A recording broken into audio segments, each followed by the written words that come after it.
Before we talk about the most important questions to ask yourself, let me ask you this. Have you ever felt that you're not making any progress? Does it sometimes feel that not much has changed over the past few years? Do you wish for things to get better, but somehow they don't?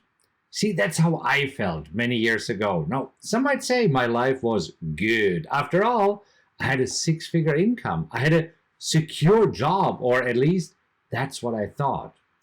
But I felt stuck. I felt that I was going through the motions, getting up in the morning, doing my job, coming home at night, eat, sleep, repeat. And I remember being tired most of the time, trying to catch up on sleep on the weekends. You see, I hoped that things would get better, that I didn't have to work that hard, that I would have more money in my retirement account, that I had more time for my family, for my friends, and also for myself. But you see, hope is not a strategy. Now, in this video, I want to show you what exactly I did to turn my life around and become a multimillionaire. So let's get started.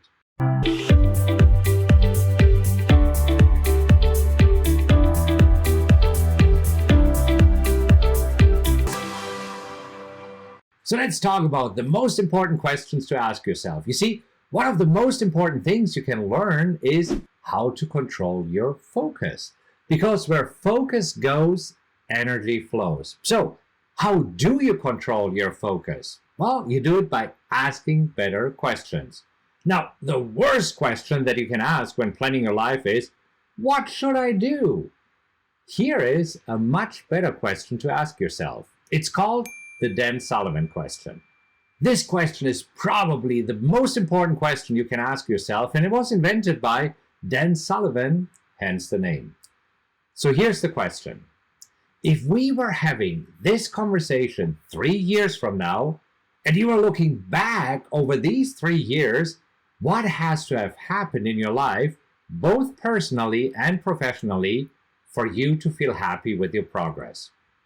Now, here's why this question is so powerful. See, first, this question has a very specific time frame, 3 years. And there's a reason why it's exactly 3 years and not 1 year or 5 years or 10 years, because most people overestimate what they can do in 1 year. But 3 years is a very realistic time frame to achieve even ambitious goals. As an example, it is very realistic to start trading and make enough money to quit your job in 3 years from now, and more about it later. So the second part of this question is looking back. Now, looking back is a weird psychological trick, because when we ask ourselves, if you were looking back over the past 3 years, our brain is assuming that these things already happened. It's really interesting. When we trick our brain into thinking that something has happened, we remove the I can't limitation. Here's an example. When you do this exercise and answer this question with something like, in 3 years from now, I've built my retirement account to $1 million, then it's no longer a question if you can do it.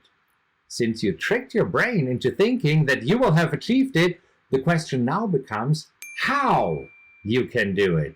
You see, by using the looking back trick, you will remove the I can't limitation that's holding back way too many people. Now let's talk about the next component, both personally and professionally. You see, by including your personal and professional life into this question, you're making sure that you're covering all areas of your life. And think about it. When you ask yourself, what has to happen personally, you're including major areas such as family, health, relationships, free time, spirituality. You see, you pretty much include everything. So on the one hand, it's specific enough to cover all areas of your life, yet broad enough so that you don't limit yourself. Another key factor is that the phrase, what has to have happened in your life both personally and professionally, allows us to list both positive and negative things. As an example, you can say, in 3 years from now, I will no longer have to sit in traffic in rush hour. That would be negative. You can say, I don't have to deal with annoying coworkers anymore. That would be negative. I have $1 million in my bank account. That would be positive. And I don't have to worry about paying bills anymore. That would be negative. You see, sometimes it's easier to say what we don't want than what we do want. Now, the good news, once you list all the things that you don't want, the opposite is what you want. Example, I don't want to sit in traffic becomes, I will work from home. See, that's why the first assignment in my challenge, Design Your Ideal Life and Make It Reality, is to write a list of all the things you do not want to do. If you're interested in taking the challenge, you can do it. I highly recommend it. I put a link in the description below. Now, let's move on to the next important phrase in this question. To feel happy. You see, this part of the question taps into the most basic and powerful human need, feeling happy. We all strive for happiness. Nobody in this world is looking for misery. And as you can see, this question does not say to feel successful. Because as you know, there are many successful people who are unhappy. In order to design a life worth living, design a life that makes you happy. If having $10 million in your bank account makes you happy, that's covered. If feeding 100,000 kids in Africa makes you happy, that's covered. And if spending every minute of the day with your family and friends makes you happy, that's covered too. Asking for what makes you happy allows you to insert anything into your answer, and not only money. Now let me know, is this making sense thus far? Because if it does, do me a favor and click on like so that I know that you're enjoying this video. Now let's move on to the next important part of this question, with your progress. Notice the question does not ask, what would make you feel happy? Because it asks, what would make you feel happy with your progress? By asking about the progress, it allows us to create an intermediate step. It means that we don't need to be done in 3 years. It means that we get to the next level in 3 years. And then we can take another 3 years to get to another level. Here's a personal example. When I quit my 6-figure job at IBM, my first goal was to have $1 million in my account. After I achieved that goal, I set the next goal to have a net worth of $10 million. And right now, my goal is to achieve a net worth of $100 million.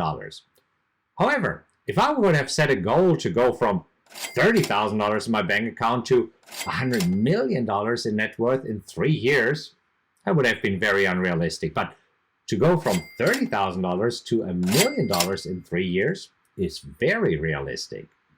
And you know what they say?